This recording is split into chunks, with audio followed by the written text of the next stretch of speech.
Good morning, Branches. How we doing? We're going to worship the Lord this morning. We got words up on the screen for you. Come on, we're just going to sing out and worship God.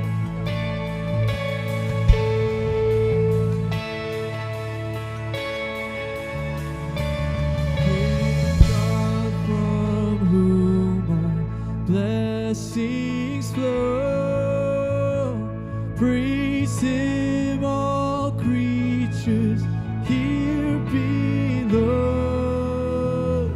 Praise Him above, ye heavenly host. Praise Father, Son, and Holy Ghost.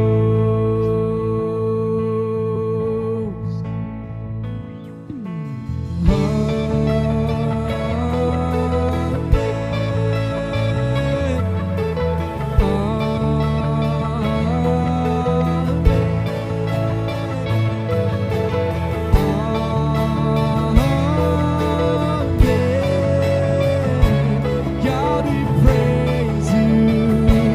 God, we praise you.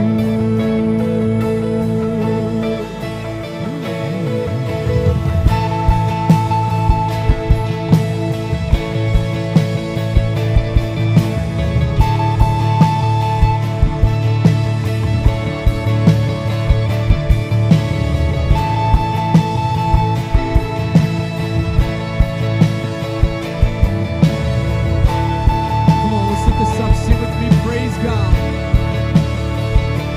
Praise God for all that He has done. Praise Him for He has overcome. The grave is beaten, love has won. Praise God, our Savior, Christ the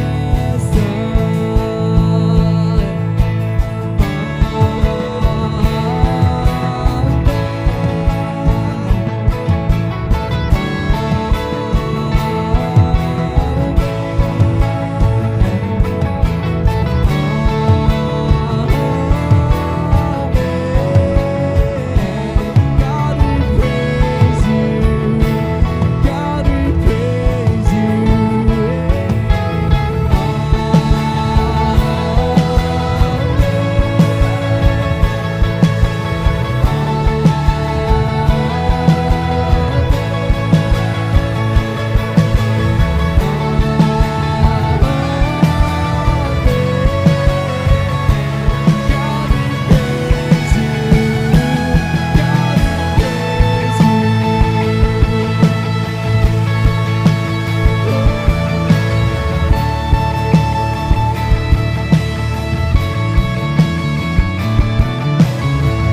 God,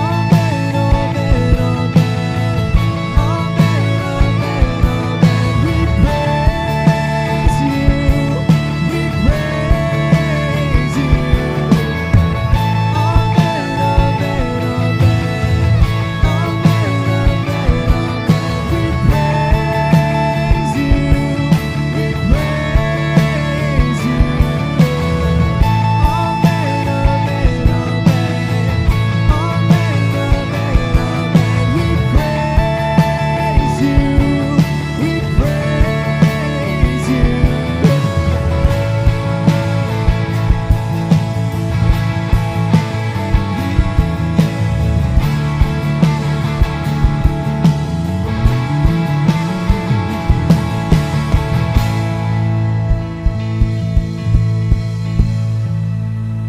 Good morning, Branches. How's everybody doing?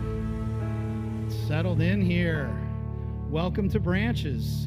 We are building a church you can bring your friends to. Any friends in the house today? Wow, you guys have to reach out a little bit, make some new friends. Sandra, you said yay, nobody. Okay, there you go. All right. That was prearranged. Yeah, okay. Now, so we are here to really build this church, to bring our friends to. It makes it so much easier just to reach out to people and bring them in. If you're wondering what our mission is, cheat sheet on the wall over there, to be an authentic community following Jesus. To be authentic, you need to be in relationship with people, right? You need to get involved. You need to kind of get together, do some things. And we've got a ton of things to do for you here at Branches. But the first thing is, if you're welcome, if you're here, I want you to feel welcome and go over and get yourself a refreshment over at our kiosk over here. Anytime during the service, just hop up. It's good. You can go over there and say hello. But from there, there's a ton of other things we have going on lately, and just want to bring your attention to some of the announcements. So family time was last week after this service, the second service, and that's a time for us all to get together and have you and your family spend some time with others, with kids and stuff, and they can all mix and mingle, and it's been awesome. It's been a great way for us to kind of reach out and kind of interconnect with everybody. So that's the second Sunday of every month, but in November and December, because of the way the holidays fall, it's going to be the third Sunday. So keep that in mind. You can check it out on the Branches app or branches.tv.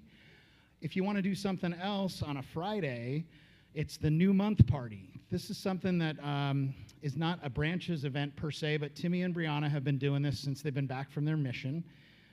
It's the first Friday of each month, and at first it was just the cool kids that were going. And then Sandon got invited, and then I got invited, and I was like, man, everybody's welcome then at this point. So seriously, it's at Cathedral. It's great worship on a Friday night. It's a great way to just set the trajectory into the weekend and to set a goal for the month to just reach out and be an example to those in your life and your neighbors of how you can welcome them into the church. So that's awesome. Another announcement, let's hear it for our volunteers. We asked for help in Branches Kids, and we got it. So starting next week, infants and toddlers, anybody 2 and under, they're going to do services for them at the first service. So if you know of anyone or you're here but you'd prefer to be at the first service and you have young ones, little ones 2 and under, that's going to be available starting next week. So let's hear it for that. Really awesome when we kind of ask for stuff and you guys deliver. So that kind of leads us into our Be Rich campaign. So we're in the middle of that campaign. Give, love, serve. And the giving part, we had a goal of just not monetary, 100% participation. So if you're like me, I was sitting in your seat last week and I'm like, yeah, I'm going to give. It's going to be awesome. And then I didn't.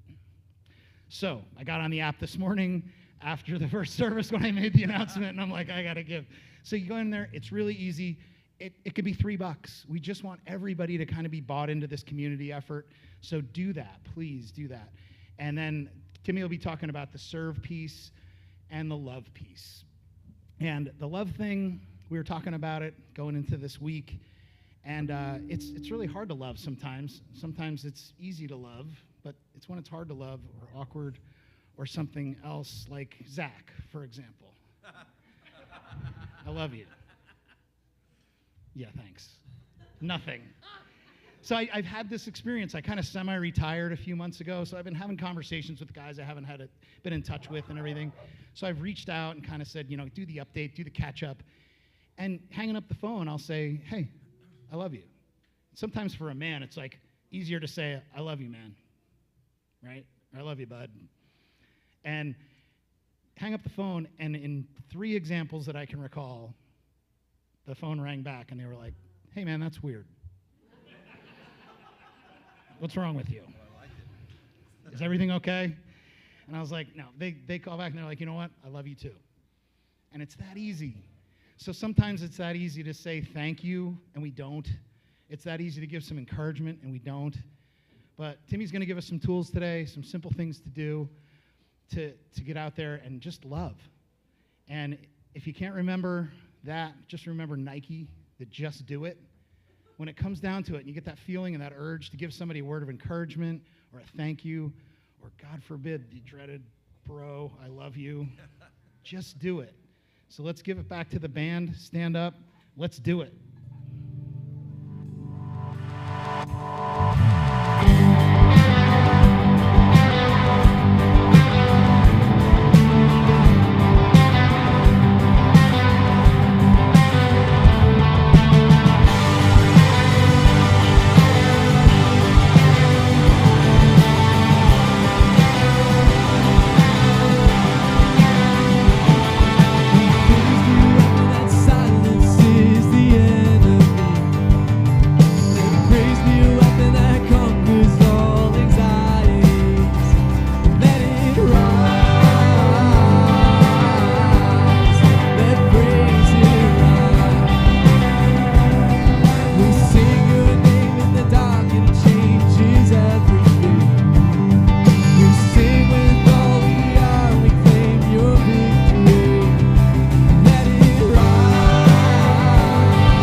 is what freedom feels like.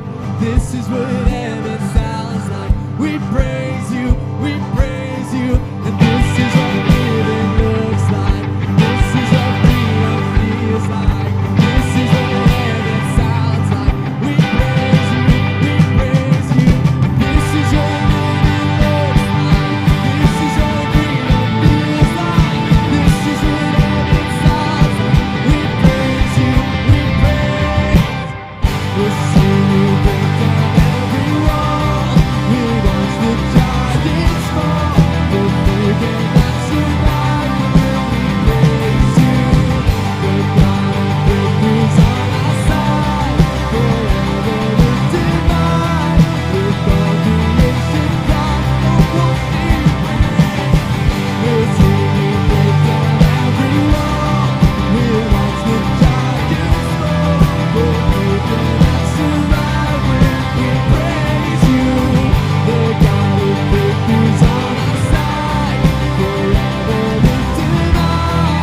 With all creation crying out, we praise you. We praise you.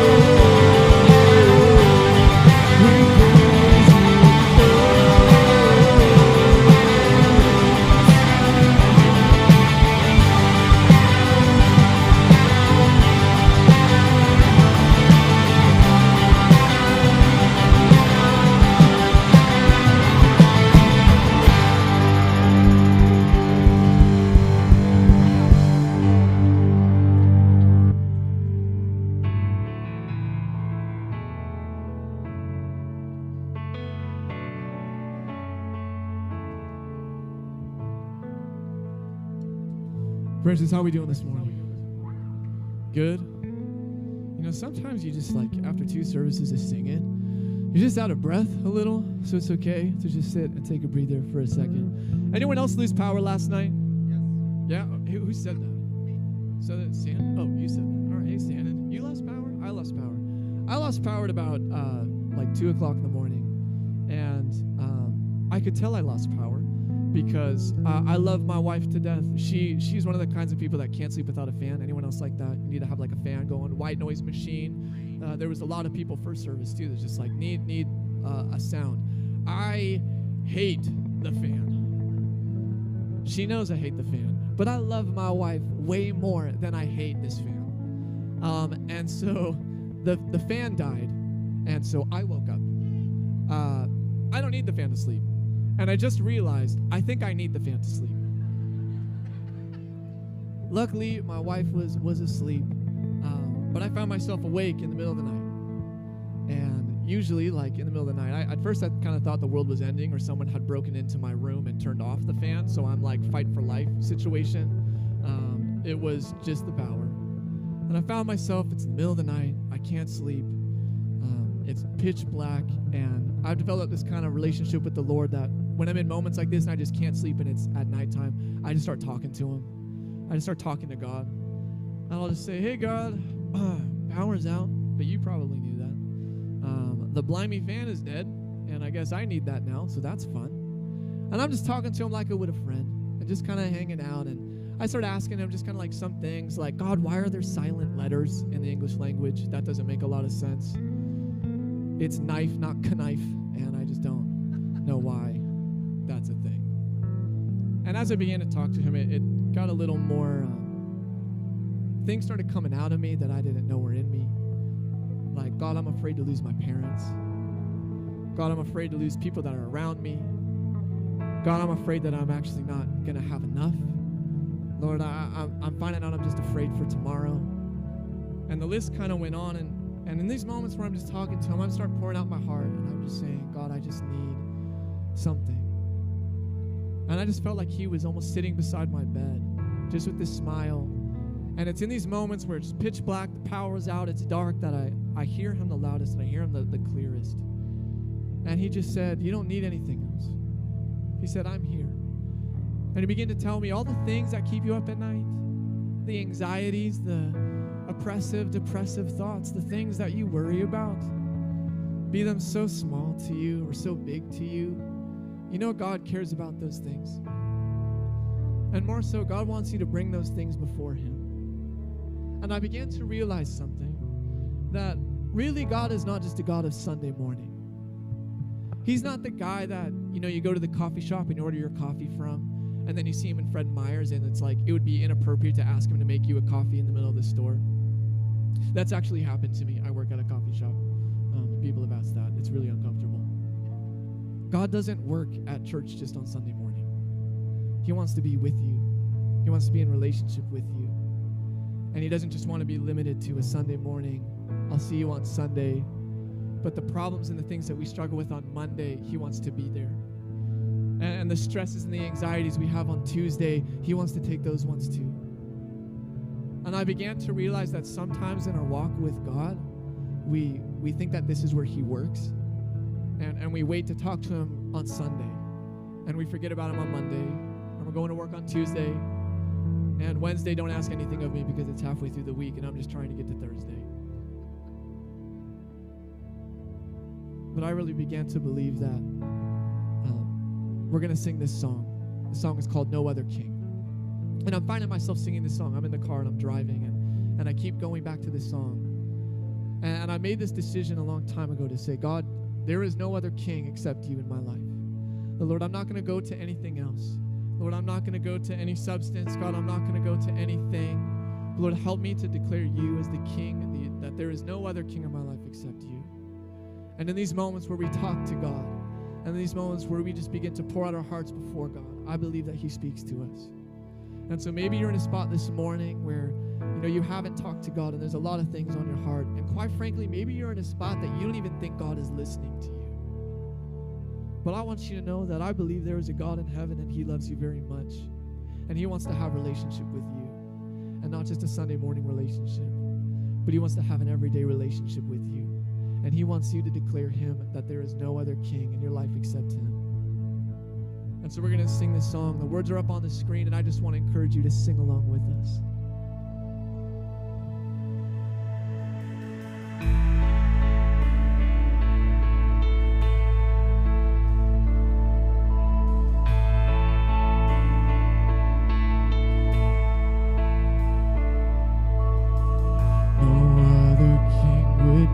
To wash my feet, prepare a table for his enemies, lay down his glory for the least of these. No other king would touch a leper's skin, open his arms to let the outcast in. Respond with mercy in the face of sin. Jesus, no one is like you. Jesus, no one beside you. But this I am convinced, no greater love exists. Forever is in no other king.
King has risen from the dead.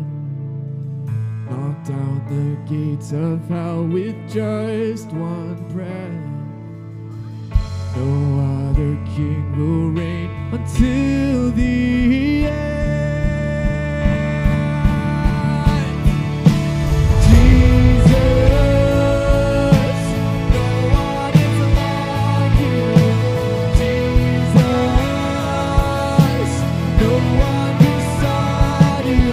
Of this I am convinced, no greater love existed. Jesus, no one is like you. Jesus, no one beside you. Of this I am convinced, no greater love exists. Forever all my hope is in. Forever all my hope is in. No other can. No other can. No other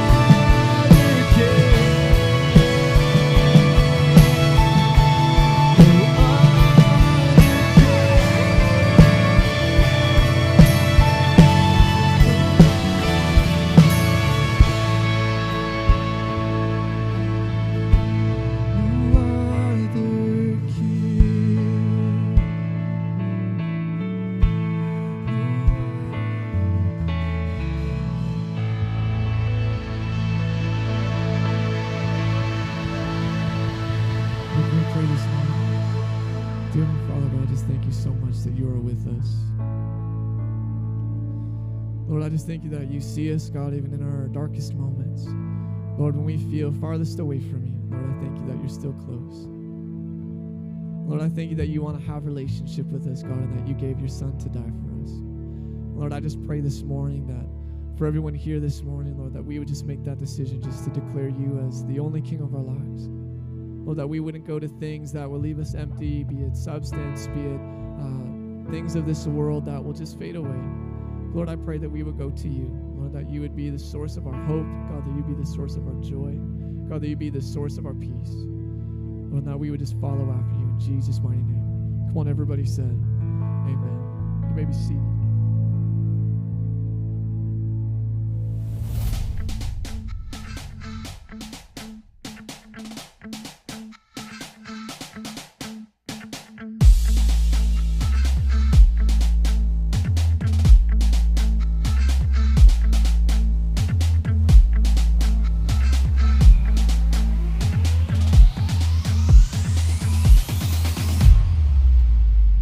Branches, how we doing? Awesome. I want to know, Josh, for real, did you plan to give me this much space on stage today? Because this is nice, and I think he did it not just out of love for me, but because he was going to preach an entire sermon during his worship set. So, ulterior motives, I see through. No, that was really good. Josh, I appreciate that. That was beautiful and important and necessary. So I hope that touched us this morning. How you guys doing? My name's Timmy. I'm the lead pastor here at Branches, and we are smack dab, if you haven't been here in a while, or this is your first time, we are smack dab in the middle of kind of a unique series. It's our annual generosity campaign that is Be Rich, and we've had a lot of fun with it. You guys have been super generous. Again, like Luke said, we are looking for 100% participation. This is the last chance to participate financially is today. But I want to hit on something because last week we had a guest speaker who was here because she is from another state, and it just worked out. And I'm like, we can't do that in the middle of Be Rich, but I also wanted her to speak. So anyway, I had kind of this back and forth thing, and I decided to go with that. But last week, we did touch on the serve portion, but I want to touch on that a little bit more because it is really important. The reality is, for those of us who are Jesus followers, we are so resourced, and as with our financial resources that we have, we are resourced with time. All of us have 24 hours in a day, and if I were to just ask you casually, how you doing, 99% of you would say busy. so I get it. But the reality is we are called to be good stewards with our time. And so we wanted to give you guys some super practical ways in which we can help with these nonprofits that we've partnered with for Be Rich, that we can give you an opportunity to just show up and participate. So there's some ongoing stuff like we talked about with Allison last week with Riverside Community Outreach that we can partner with long-term. There's some long-term opportunities with Crew and with the Columbia Pacific Food Bank as well. But we wanted to kind of bless them in this holiday season as we're kind of going into that. There's actually 2 serve opportunities that take place that we actually need people for next Saturday from 10 to 2. That's 2 separate locations. You can actually, right now, it doesn't get asked very often, but you can go ahead and take out your smartphones and you can take a picture of this. You open your camera app. It should, when you point it at that fancy barcode, QR code thing, it should pop up a link and you can actually sign up to serve. So I'm going to leave this up here for the next minute while we all do that. And look, I can't see what's going on the other end of the phone, so if you need to check your Facebook or whatever, you can do that now as well. You can just pretend to do it, but you just got to do it. So, I see a lot less phones out right now than I got 30 minutes. I can sit here all day. I can sit here for 30 minutes at least. But next week, I'm just going to tell you what we're doing. It's just for 2 hours. I think it's a great opportunity. I love serving with my wife. And also, if I am looking for childcare for something like that, like no one's going to say no. Like we're going off to do something. We're serving people, and you're also serving your spouse and working together. If you got someone who you have a romantic interest with, that's a great date idea. Go serve together. I mean, legitimately, some of the best dates that I've had with my wife have been just serving other people. So that's a great way to do that. If you just want to get to know people, or if you want to do what it's kind of meant to do and just serve people, you can do that too. But most of those take place next Saturday from 10 to 2 in St. Helens at the Iron Tribe House in St. Helens, and then also at the Columbia Pacific Food Bank. They are in need of a French drain, which keeps the water out of things that water should not be in, which is important as it starts to rain like crazy here in Oregon. So we want to make sure that we support them in the ways that we have obligated to. So that is where we're at with Be Rich today. We're getting into the love portion. So we do give, serve, love. This year we're actually adding a go portion, which is next week. You're not going to want to miss that. We have a guest speaker talking about the work that they do, trekking Bibles into hard-to-reach areas of the world in Nepal and the Himalayas and all that kind of stuff. So great stories, awesome dude. Next week, you're not going to want to miss that. Today, we're talking about love, and as we get into it, I'm going to pray for us real quick. God, thank you for this day. God, thank you for this church and these people that you have called to do great work in this community, Lord. And would we just be obedient to what you've called us into, Lord, and go before us today. In your name, amen. All right, so I had this friend, and maybe you guys have friends similar to this, the friend that's always been there. And I'm not talking about like the friend that gets up does a maid of honor speech at a wedding. It's like, oh, you've always been there for me. Not just like that way. It could be that way, but not just that way. I'm talking about the friend who's just physically always been there because as far back as you can remember, they were in your life. You guys know what I'm talking about? So I had this friend who our parents say that we were just like in diapers together. We're 3 months apart. Our moms were super close when they were pregnant. And so we've always just kind of had this connection. We also had this connection because we had the shared trauma of being in huge families. And it is. I mean, there's some connection there because being in a large family has a lot of things that go along with it. I was the second oldest in, that got a lot less laughs than I just want to draw attention to that. Some of you guys. I have 5 kids in my family. I was one boy, 4 girls in my family. His family had 7. All right, that's a big number. And he was like one of the youngest, but he had a younger brother who was about 5 years younger than us. That when you look at that kid, that's gonna be a tough kid. Like seriously, that's a different breed of child. To scrap and to claw to even like eat sometimes, the pecking order. It's like they have to be tough. That's a tough kid, right? So we saw this kid, he was tough. And even as I got into high school, I was just a little guy. I would go over to their house and he'd like wait for me. And I would be like legit like afraid to walk in the door because he would be there like ready to tackle me and pin me to the ground because he couldn't do it to his brothers and he could to me because I had 4 sisters, so I could scratch, claw, pinch with the best of them, but I could not wrestle. And so this kid, as like a grade schooler, was like taking me down and pinning me down to the ground until his brothers would like pull him off of me. And so this kid, as he got into high school, he was a heck of an athlete. And he played at Scappoose, and he actually went and played college football. And in 2015, he got drafted into the NFL to play for the Carolina Panthers, played in the Super Bowl his rookie year. Like, it's incredible story. And so the next year, my wife and I had the opportunity to go see him at a game. And since he played for the Panthers, they were playing at Levi Stadium in San Francisco. It was a new stadium at the time. And I had never been to an NFL game before. So I didn't really know what to expect.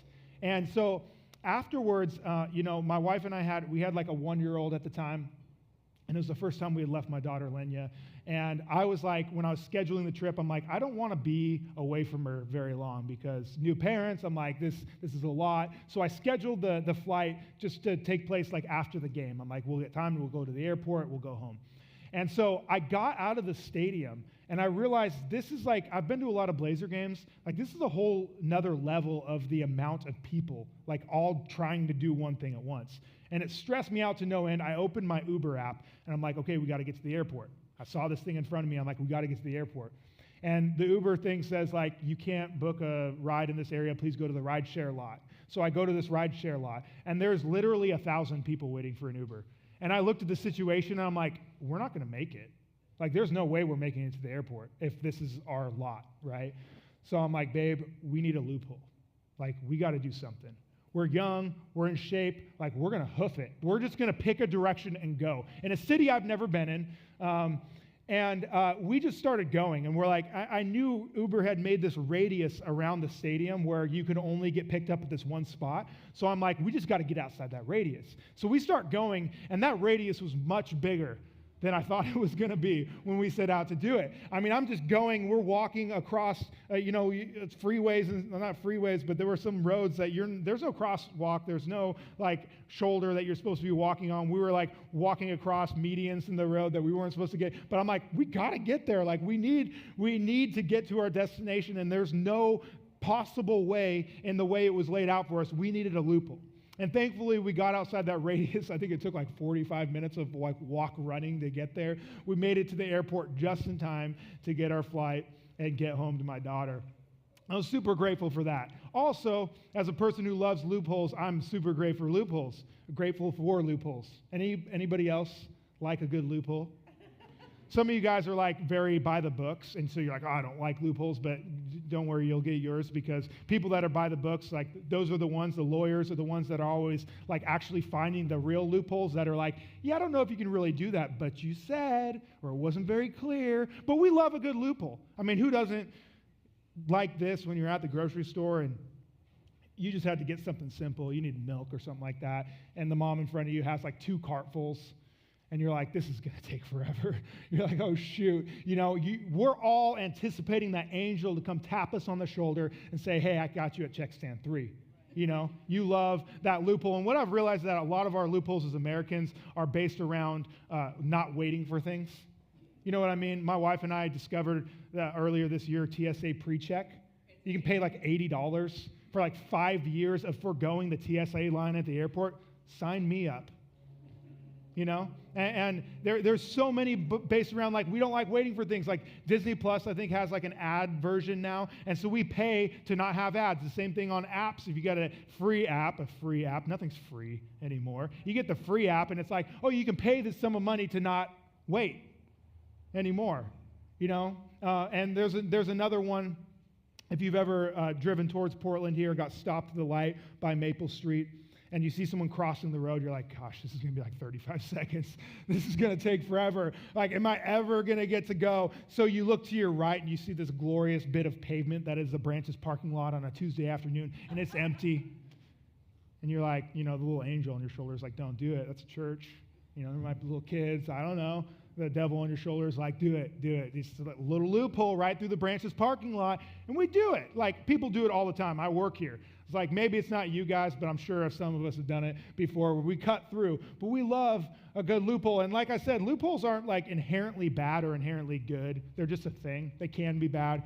They can be good. But some of the bad loopholes stem from when there's like a lack of clarity in the rules or the law. I mean, that's if you've watched like lawyer shows, like Law and Order and stuff like that. People are always like kind of circumventing the law, finding a way through that. When you look at the intent of the law, that's not really in the intent, but hey, it didn't say it. My daughter's going to be a lawyer someday. My little 5-year-old Lenya. She does this all the time. She's so literal that if you don't tell her exactly what you want, she'll be like, well, you didn't tell me that. It's like our bedtime routine. Bath, teeth brush, jammies every night. She goes to bed every night. She's done this for 5.5 years. She knows the routine. But this actually happened Friday night. Brianna said, all right, bath, get your jammies on, we're going to bed. She gets into bed, like, okay, did you brush your teeth? No, you didn't tell me to brush my teeth.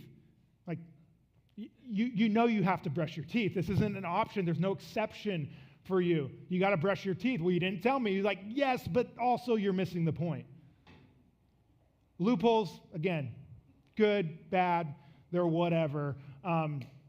When it comes to us, though, for those of us who follow Jesus, oftentimes we look at the situation in front of us. We look at what we're supposedly called to do, especially when it comes to loving. We're like, man, how do I possibly love everybody?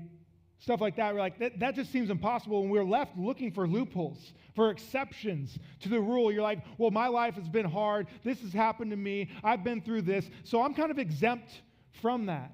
And the reality is when it comes to the things of God, what we've been called to do as Jesus followers, there's no exceptions to the rule.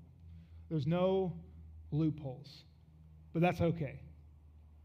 I'm going to go through this interaction where this man was actually looking for a loophole with Jesus, and Jesus actually makes it pretty clear how we're supposed to view the things of God and his kingdom.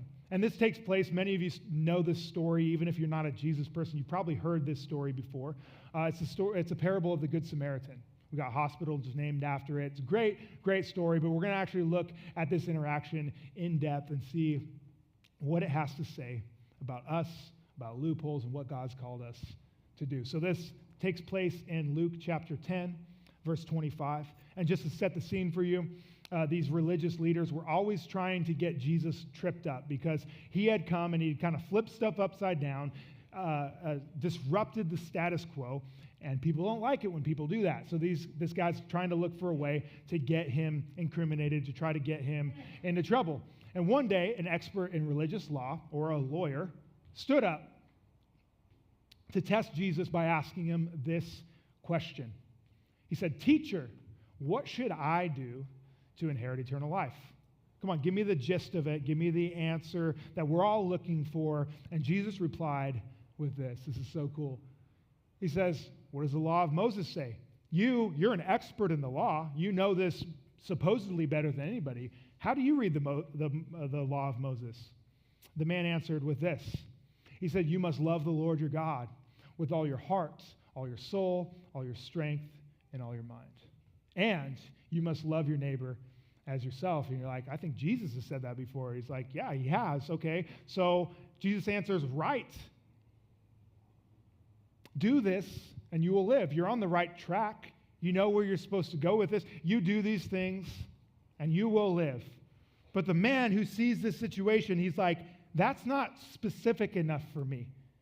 I mean, how can I possibly love everybody? I don't have it in me to do this. And so he's looking to justify his actions, he says. He's looking for a loophole. And he asks this question, well, then who is my neighbor?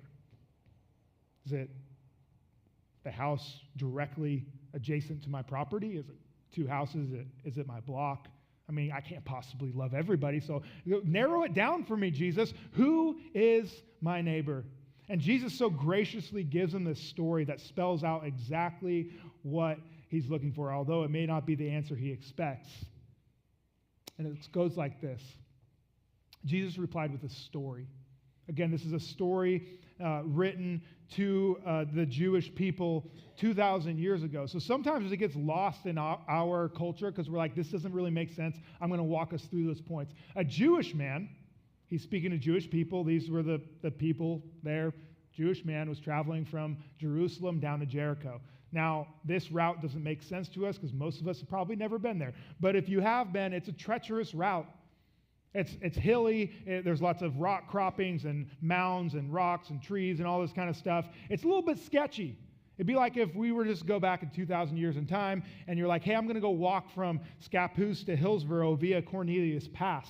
Like, that would be a route that you don't want to do alone because there's lots of places for people to hide. If there were thieves, if there were bandits, that's where they'd hang out. And sure enough, he was attacked by bandits. They stripped him of his clothes. They beat him up and left him half dead beside the road.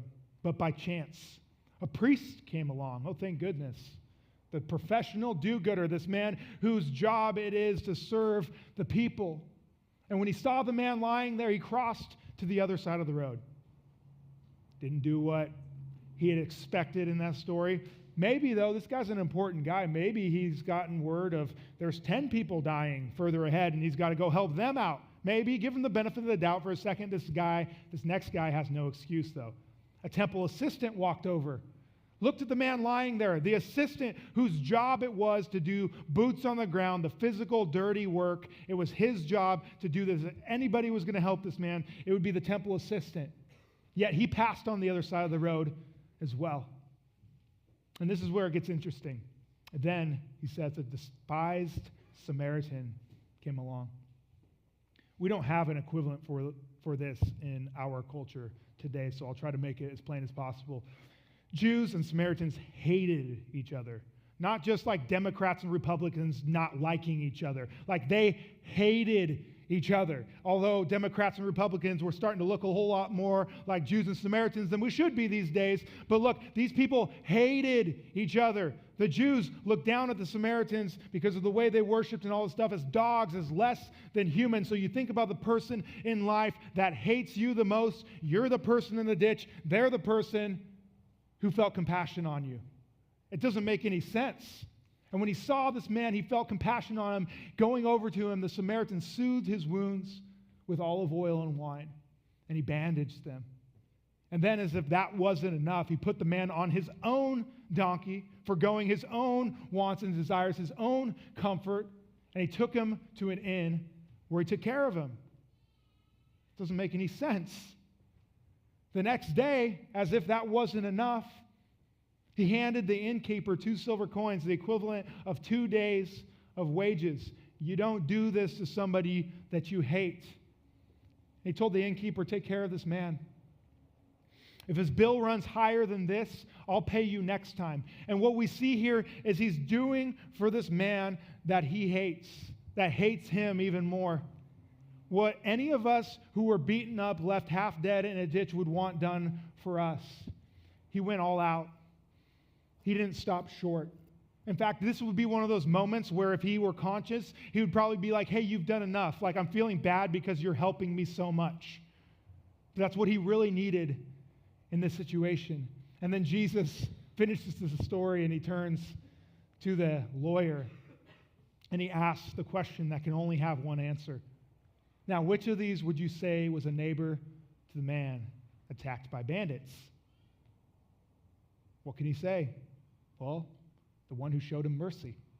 And then Jesus says, go and do the same.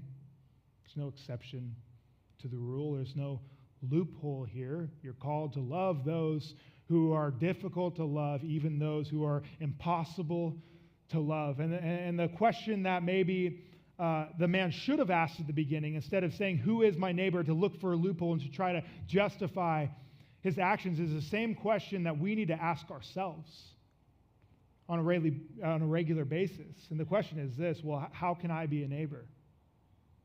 Instead of saying, who is my neighbor? How can I get around loving all these people? Instead, it should be asking, well, what does love require of me? Or how can I be a neighbor to the people around me? How can I act as a Samaritan man in the story? Which is a hard question to ask, because we as a church in the 21st century look at it and we're like, man, that's a big ask.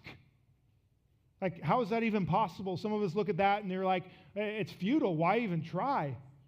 That's impossible. And see, when it comes to the things of Jesus, we are not to look for loopholes. When it comes to the things of God, we're not supposed to be looking for a way around what he's called us into. If you were to ask me today in this room, just give it to me straight, like in simple terms, well, who is my neighbor? Well, your neighbor is anybody that you come in contact with. It's the person who delivers your mail. It's the Amazon guy. It's the garbage truck driver that takes away your garbage. It's the person you bump into at the grocery store. It's the person that cuts you off in traffic. It's everybody. And those are Jesus' words, not mine. But we still look at that situation and we're like, how? That's impossible. How is it even possible to love everybody? And I'm right there with you. It's hard. I love my wife to death. She's my favorite person in the world. Oftentimes, I run out of love for her. Like throughout the day, my love bucket is just empty. I'm like, I'm sorry. This has been so tough. I'm so drained. I don't even have what I'm supposed to give to you. How am I supposed to give it to the rest of the world? How is this possible? And Jesus would look at us and be like, exactly. That's the point. You're not capable of it on your own. We're not capable of loving in the way he's called to love us on our own, and that's great news for us. The solution actually lies in this book, the book of John, account that John wrote about his time with Jesus. In John 15, and you'll hear some familiar verbiage here, and he gives it to us pretty clear. And the solution to that problem, to that tension, lies in these verses. Pick it up in John 15:4. He says this is Jesus' words. He says, remain in me, as I also remain in you. You're like, well, that's a little bit confusing. Here it is clearly. No branch can bear fruit by itself. If you drive by in the rural areas of Scappoose and you see an apple tree and you see a bunch of branches that have been pruned and trimmed and laying on the ground, and you see that same branch over the course of several weeks, you're not expecting it to miraculously sprout an apple. Like, it doesn't work that way. When the branch is not connected to the tree, it cannot bear fruit. The way it bears fruit is to remain on the vine, remain connected to the source. And then he says this, neither can you bear fruit apart from me. And then he goes on and says this, and this is where it sounds familiar. I am the vine and you are the... Sound familiar? We are the branches. He says, if you remain in me and I in you, you will bear much fruit. Clear as day. Remain in me and I in you. Stay connected to me. You will bear much fruit. And then the flip side of that, apart from me, you can do nothing. We're incapable. We're left with an impossible situation, looking for loopholes around it because what we're seeing is impossible. And the solution is that we have to be connected to the eternal source of love. Apart from that, we are incapable of loving our neighbor as we are needed. It doesn't just start with our actions. It starts with us being connected to the source that never runs dry, that never runs out, that gives us the ability to love as we were called to love. And only when we're connected to the vine can we understand God's great love for us and how we then have the ability to love our neighbor. And look, we aren't left looking for loopholes when we stay connected to him and we really begin to understand what it is that he did for us. Because like the Samaritan, Jesus didn't stop short. He didn't say, hey, I'm going to die for 75% of your sins. I'm going to die for 75% of the people. He could have just died for the Jews. Instead, he opened it for everybody. And he didn't stop short. He gave everything to us. I think one of the most beautiful things about Jesus is he does not ask us to do anything that he wouldn't do himself. And when we begin to understand that he held nothing back for us, it should tip us off that we are not to look for loopholes. We're not to look for workarounds so where we can avoid doing some of the work. That we instead the reason why we exist as Jesus followers is stay connected to Jesus, and out of that source we can then do what he's called us to do. And love requires sacrifice. Love requires giving something up. And that's hard because culture tells us, hey, you keep for yourself. You do what makes you feel good. You do you. In the moment, you'll be happy. To hoard happiness for yourself. And I didn't even realize this was a thing. I was on just a road that was less than ideal before I had kids. And the idea of having kids after being married for a while and not having kids, I was like, man, if I have a kid now, I'm going to share my stuff. I'm going to share my time. I'm going to have to share my wants, my dreams, and desires for this kid that doesn't even exist yet. I'm like, why would I want to do that? And it's one of those things when you jump into parenthood finally that you realize that the pouring out of your life for this kid that doesn't really even deserve it, like, is the most fulfilling thing that you can do in life. This side of heaven, right? I mean, parents, are you with me? You're like, even though all the difficult times that go along with it, there's nothing, you wouldn't go back. It's so incredibly fulfilling. And I think Craig Groeschel, one of my favorite preachers, summed it up so beautifully in this. He says this: if you want momentary happiness, and we know this at some level, serve yourself. But if you want lasting fulfillment, serve somebody else. As humans, we were actually designed to be other-centered, to give of ourselves to other people. In that mirroring what Christ did for us. And culture will stop at nothing to keep us from that because it is God's best for our lives. And this question excites me so much as I look at the future of this church. Like, what would it look like if, as a group of people, as Jesus followers in this community, if we actually walked this out? If we were so connected to the vine that we truly were the branches, we could change the makeup of this community. God wants to do a great work for us, and it's not just going to come out of doing church every week and doing small groups, although those things are great. It comes out of a group of people that have committed to being connected to the vine, understanding that out of that source, then we can then do what God's called us to do in this community. And we can change it. God wants to do that work through us. Imagine what that would look like as a church if we did this. And like Luke said, we want to give you super practical ways to begin to walk this out today. In fact, when you guys came in, you should have all got one of these cards with instructions on them. If you didn't, they are at the info kiosk on the way out. We've got a couple hundred of them, so I don't want to see any of those left. You can take more than one. It spells out exactly how we can do something that's so counter to culture that people won't be able to help but be like, what is that? Why would you even do that? When we were in Hawaii last fall, one of the speakers, I didn't even know who the guy was. He showed up to our little elective course that we were doing at a gym. Actually, we were just doing CrossFit, and this guy shows up, and I'm like, okay, who's this guy? He starts talking about how he is the pastor of this church in like the Sacramento area, and how 15 years ago they began adopting this ministry of encouragement. And he's like, people just don't encourage each other in our culture anymore. They don't. They don't say, I love you enough. They don't say thank you enough. So what they started doing is saying thank you to people that never had thank you said to them.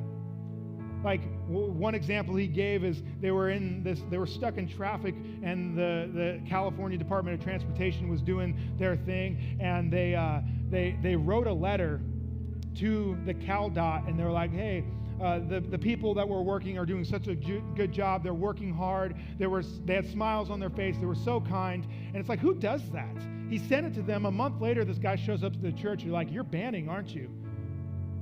And he's like, yeah. And he's like, okay, well, your letter that you wrote CalDOT is on every like CalDOT break room all throughout the state of California. And they sent out an email saying like, hey, this is an encouragement for everybody. Like, nobody does that.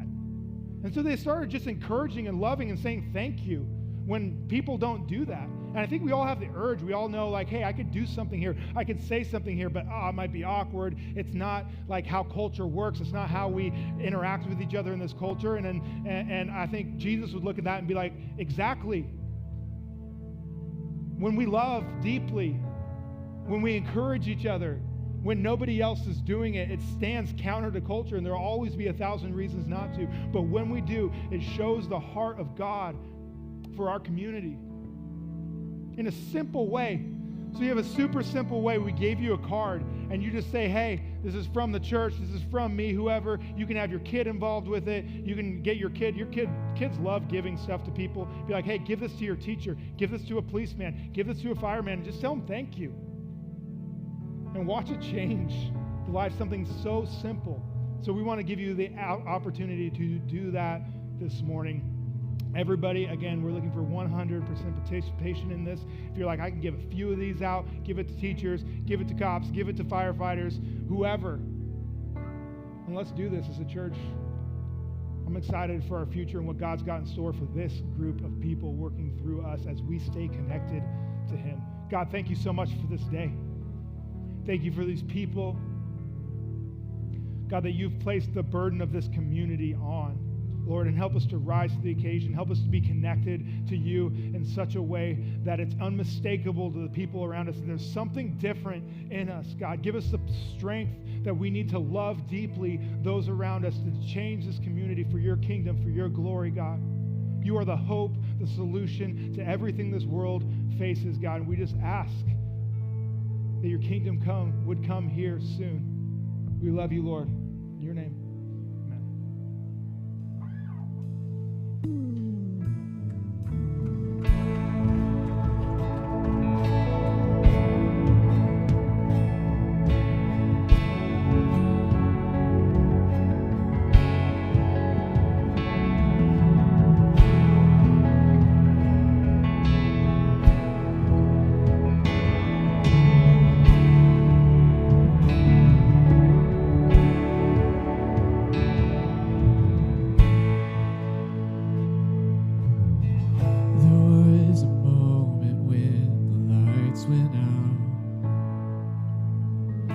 Death had claimed its victory.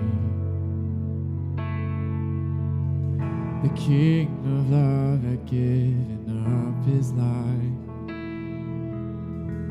The darkest day in history. There on a cross they made for sinners. For every curse his blood atoned. Final breath and it was finished, but not the end we could have known. For the earth began to shake and the veil was torn, and the sacrifice was made as the heavens roared.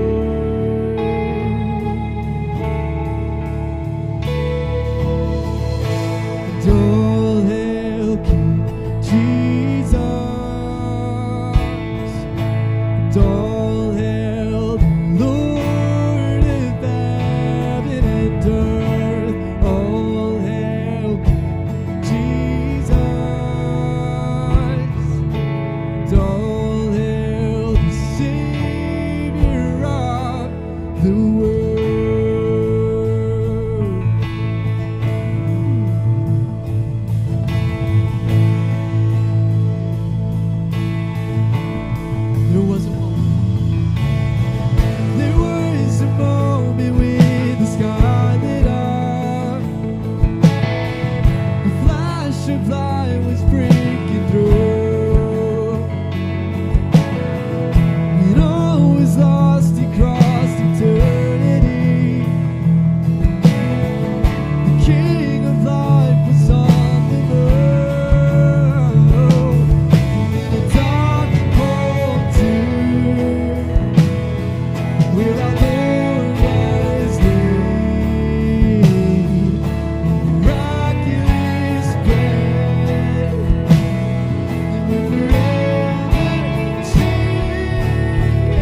all hail King Jesus. All hail the Lord of heaven and earth. All hail King Jesus. All hail the Savior of the world. Savior